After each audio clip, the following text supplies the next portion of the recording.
আসসালামু আলাইকুম প্রিয় দর্শক,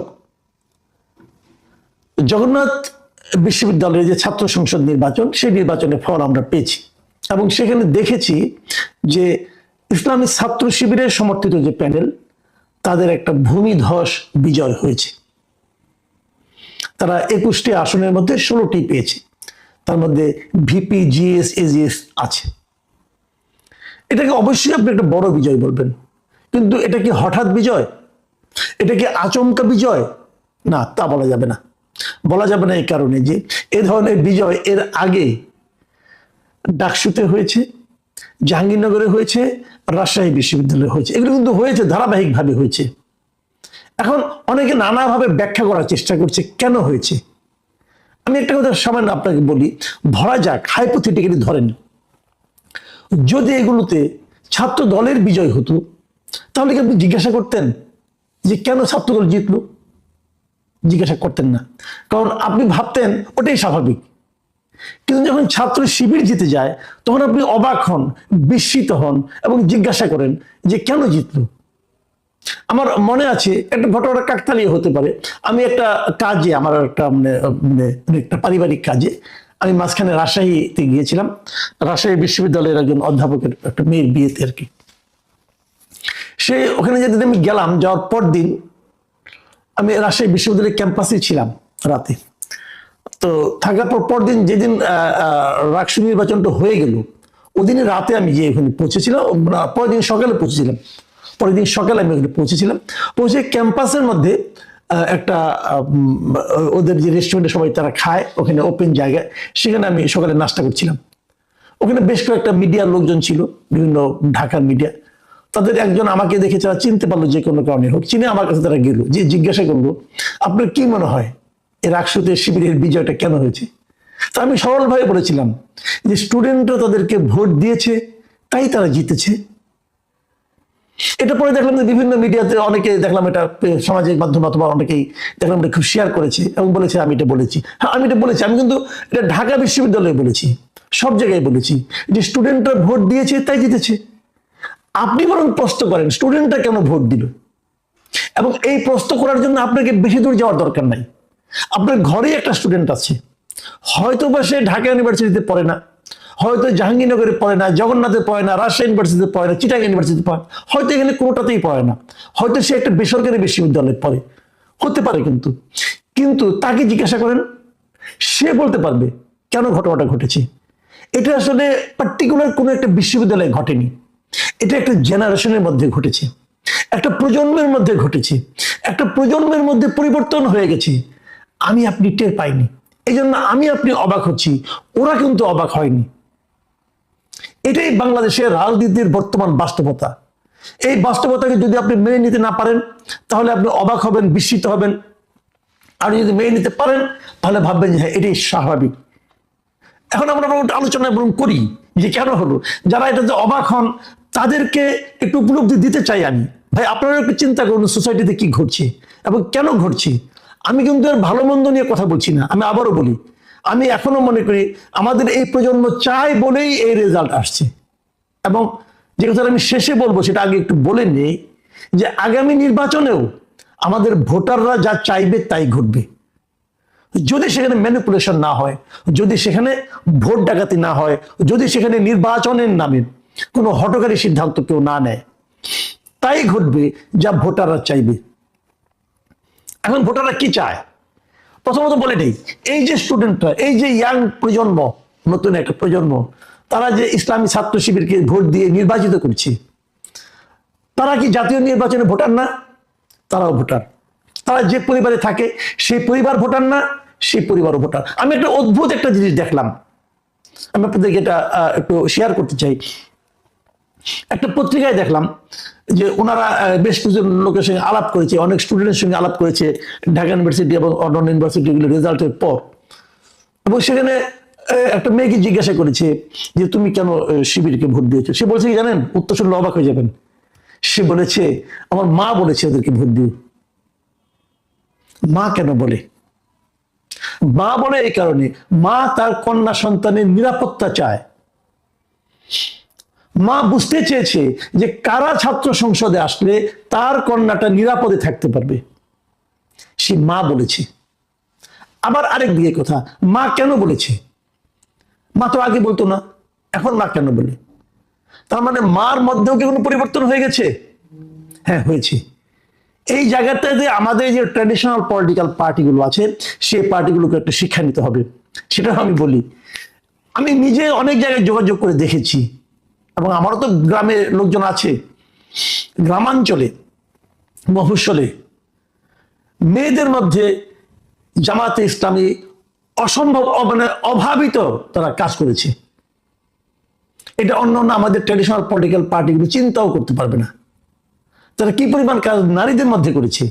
আমার মাঝে মাঝে খুব হতাশ লাগে এটা ভেবে, যে আগামী নির্বাচনে এই নারীদের মধ্যে যারা এত কাজ করলো, যারা আগামী নির্বাচনে যারা নারীদের কাছ থেকে প্রচুর ভোট পাবে বলে আমি এখনো মনে করি, সেই জামাতে ইসলামের প্রার্থী তালিকায় নারী নাই।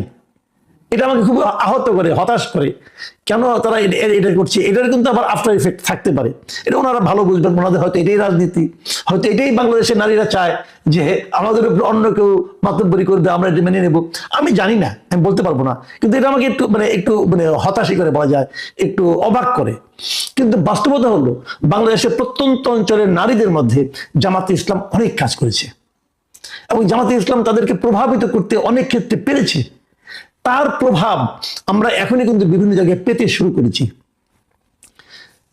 ছাত্র সংসদে পড়ছে, তার বিশ্ববিদ্যালয়ে পড়ুয়া ছেলে মেয়েরা মাদের কথা শুনছে, জাতীয় নির্বাচনে শুনবে না?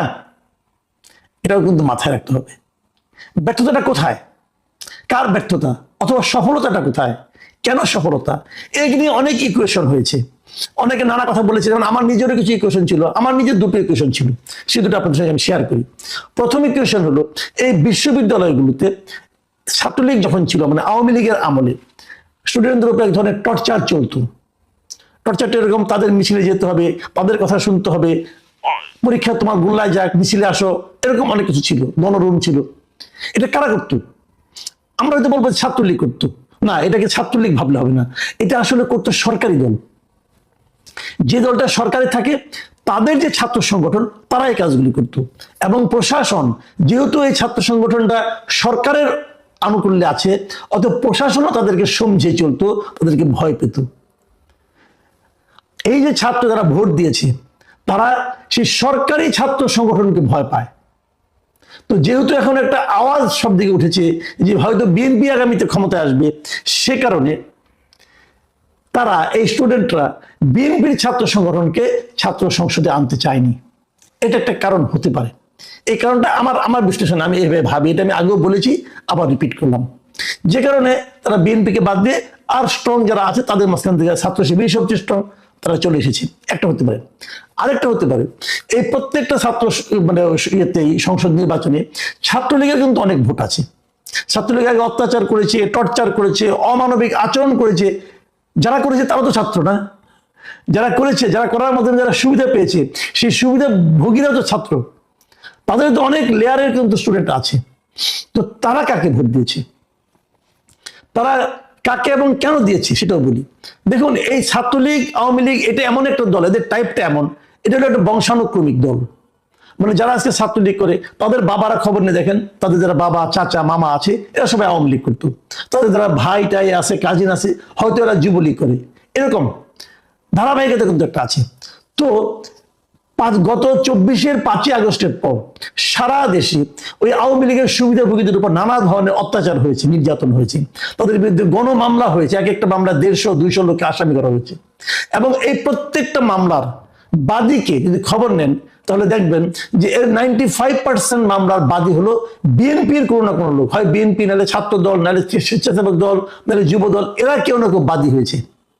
এবং এই যে মামলা, চাঁদাবাজি, দখলদারি, এই সমস্ত প্রত্যেকটা ঘটনা কিন্তু আপনি দেখবেন বিএনপির নাম জড়িয়ে আছে।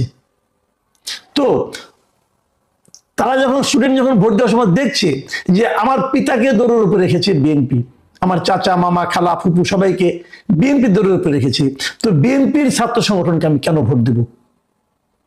এবং এই প্রত্যেকটা জায়গায় বিএনপির দৌড়ের পাশাপাশি বিএনপি 10 জনকে দৌড়ের উপরে রাখছে, তাহলে 2 জনকে আবার জামাত ইসলামী একটা সাপোর্ট দিয়েছে, একটা শেল্টার দিয়েছে। তারা কিন্তু জামাতে ইসলামের প্রতি এক ধরনের কৃতজ্ঞতা অনুভব করেছে। সেই কৃতজ্ঞতায় কিন্তু ক্রমে ক্রমে তাদের সন্তানদের মধ্যে সংক্রমিত হয়েছে এবং তারা এখানে সেই ভোটটা দিয়েছে। এরা এই জন্য বিএনপি ছাত্র সংগঠন তাদেরকে বাদ দিয়ে বিকল্প কাউকে বেছে নিয়েছে। এই দুটো আমার ধারণা ছিল। এর সঙ্গে তৃতীয় একটা ধারণা গত দুদিন ধরে আমার মধ্যে যুক্ত হয়েছে। এটা আমাকে আমাদের এক সাংবাদিক বন্ধু আমাকে ব্যাখ্যাটা দিলেন এবং এই ব্যাখ্যাটা আমার কাছে খুব গ্রহণযোগ্য মনে হয়েছে। ওনার ব্যাখ্যাটা হলো বিশ্ববিদ্যালয়ে ভর্তি হতে হলে কিন্তু আপনাকে কোনো না কোনো একটা কোচিং করতে হয়। আমাদের সমস্ত স্টুডেন্ট যারা যত লোক বিভিন্ন বিশ্ববিদ্যালয়ে ভর্তি হয়েছে তারা কোনো না কোনো একটা ইন্টারমিডিয়েট পাস করার পর কোনো না কোনো একটা কোচিং সেন্টারে ভর্তি হয়েছে এবং এই কোচিং সেন্টারে যারা টিচার এবং কোচিং সেন্টারে যারা চালায় মালিক, এদের মধ্যে 80% মালিক হলো জামাত শিবির। এরা সবাই এই দুইটা পলিটিক্যাল পার্টির সঙ্গে সংশ্লিষ্ট। যখন গত 17 বছর আওয়ামী লীগ যখন জামাতকে নানাভাবে সব ধরনের সামাজিক সব ধরনের পলিটিক্যাল রাজনৈতিক কর্মকাণ্ড থেকে বিচ্ছিন্ন করে রেখেছিল, তখন তারা এইদিকে মনোনিবেশ করেছিল এবং এখানে পড়াতে যে একদিকে তারা ভর্তি যন্ত্রকে প্রস্তুত করেছে, আরেকদিকে তারা ধর্মীয় শিক্ষা এবং ইসলামী ছাত্র শিবিরের যে শিক্ষা সে আদর্শগুলো ধীরে ধীরে এদের মধ্যে ঢুকিয়ে দিয়েছিল। এবং অনেক ক্ষেত্রে এমনও হয়েছে যারা নাকি মেধাবী কিন্তু দরিদ্র, তাদের কাছে তারা টাকা পয়সা পর্যন্ত নেয়নি, তাদের ফিস দিতে হয়নি, বিনা পয়সায় পড়িয়েছে। সেই কৃতজ্ঞতা বোধ এবং সেই শিক্ষা দুটো একত্র হয়ে কিন্তু একটা বিরাট জেনারেশনের একটা বড় অংশ কিন্তু ছাত্র শিবিরের প্রতি এক ধরনের সহানুভূতি তারা কিন্তু প্রদর্শন করছে। সেটারই একটা ফল আমরা বিশ্ববিদ্যালয়ের নির্বাচনগুলোতে দেখছি। দেখুন, এগুলো আমি যেগুলো বললাম না, এগুলো হলো আপনার এক ধরনের কারণ খুঁজে বের করা, কেন ঘটলো, কি ঘটলো না ঘটলো, এটা। কিন্তু এর বাইরেও কিছু কথা আছে। আমরা দেখেছি যে জামাতে ইসলামের সঙ্গে, জামাতে ইসলাম এবং ছাত্র শিবিরের যে পলিটিক্স, তার সঙ্গে আমাদের ট্র্যাডিশনাল যে সমস্ত রাজনৈতিক দলগুলো আছে, আওয়ামী লীগ, ছাত্রলীগ, বিএনপি, ছাত্র দল, এদের একটা বেসিক পার্থক্য আছে। সে পার্থক্যটা হলো জামাতকে আপনি যত যাই বলে পছন্দ হোক বা না হোক, এটাই বাস্তবতা। জামাত শিবির তারা ওয়েলফেয়ার পলিটিক্স করে। তারা মানুষকে বোঝাতে চায় যে আমি তোমার আপনজন। সেটা মনের থেকে বোঝায় নাকি অভিনয় করে সেটা কিন্তু অন্য হিসাব। তারা এটাই বোঝাতে চায় যে আমি তোমার আপনজন, তুমি আমার কাছে আসলে উপকৃত হবা। এটা কিন্তু আপনি বিএনপি কোনো নেতৃত্বের কাছে পাবেন না। দু একজন পেতে পারে, সেটা বিচ্ছিন্ন ঘটনা। কিন্তু বিএনপি যারা গড় নেতা, ওদের কাছে আপনি যান, তারা যে আপনার সালামের জবাবটা নেবে দয়া করে, এতেই আপনাকে খুশি থাকতে হবে। আপনি এটুকু ভেবে খুশি হবেন যে আমি 10 বার সালাম দেওয়ার পর অন্তত 2 বার উনি জবাব নিয়েছেন, উনি জবাব দিয়েছেন, অতএব আপনি মুগ্ধ। এই ধারণা নিয়ে আপনাকে বাস করতে হবে। তো মানুষ আর কতদিন জিন্দাবাদ বলবে? ওয়েলফেয়ার পলিটিক্সটা আসতে হবে। আমি কিন্তু এই জন্য বলেছিলাম যে তারেক রহমান যখন দেশে আসলেন, ওনার মধ্যে কিন্তু সেই ট্র্যাডিশনাল পলিটিশিয়ানের অ্যাটিটিউড আমি দেখিনি। ওনার আচার আচরণে আমি দেখিনি। ওনার আসার কারণে এই যে মানুষের কষ্ট হল, উনি সেদিন দুঃখ প্রকাশ করেছেন।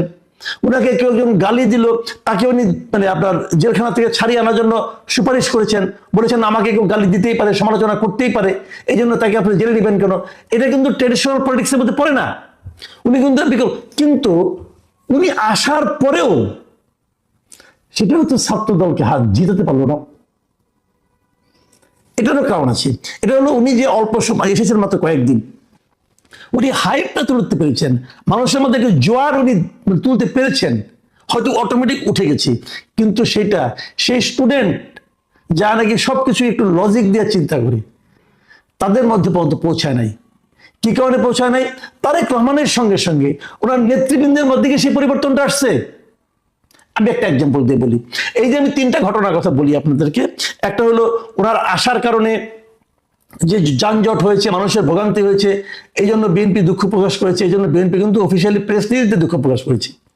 যেখানে ওনাকে সমাবেশ করা হয়েছিল, সেখানে ময়লা আবর্জনা পড়েছিল, সেটা পরিষ্কার করার জন্য বিএনপি উদ্যোগ নিয়েছে, সেটাও বিএনপি প্রেস রিলিজ দিয়ে করেছে।